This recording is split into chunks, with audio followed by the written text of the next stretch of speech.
Ayun. O, tatlo. Ilan yan, boss? Tatlo? 30 kilos.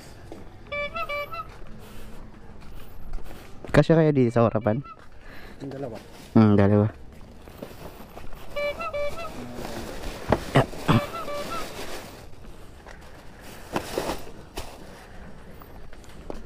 Dito na lang yung isa.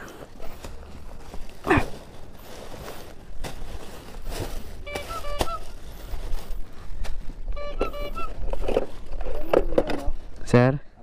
Apo.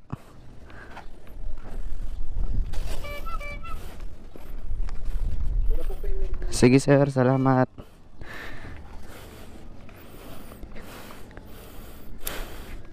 Ganito kaganda yung cargo rope natin mga boss. Ayan, all purpose to.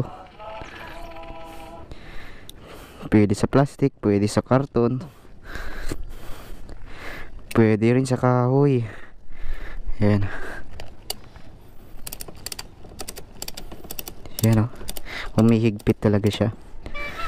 Ganunin nyo lang. Hihigpit na yan. Yan. Hindi na yan mahuhulog mga boss sa maling tao. Mahuhulog na lang yan sa tamang tao. Charot. So yan mga boss, nasa yellow basket lang yan mga boss. Click nyo lang yellow basket. Nandyan po yung link. Andyan po siya. Ayan, 30 kilos. Yan, medyo mabigat-bigat na yung dala natin.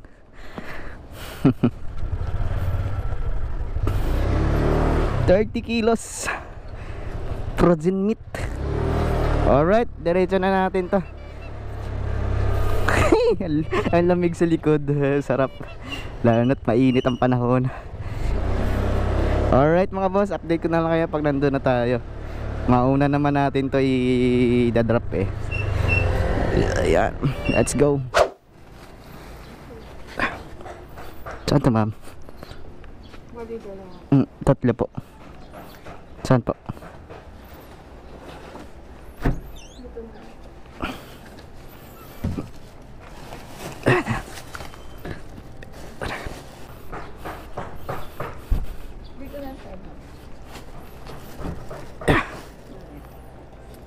Thank you.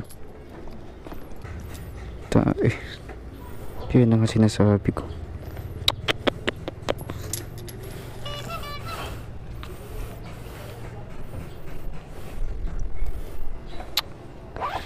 ₱30 lang dinagdag. Ay nako. Nagtiwala kasi tayo na magdagdag na lang sila. Ay nako naman. Dapat pa tinawagan natin kanina. Wala na yan, dito na tayo. Visit. Ay nakadali tayo dun ah. Logi tayo dun. ₱37 lang dinagdag. ₱12 ang nawala. Ay, ₱13. Wait. Ayan, pagbigyan na lang natin. ₱30. 30 kilos.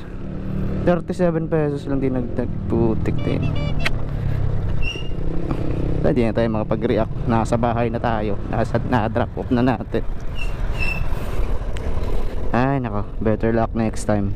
Pag nagsabing add na lang, tanungin natin kung magkano ipapa-add, magkano i-add. Madadali talaga tayo.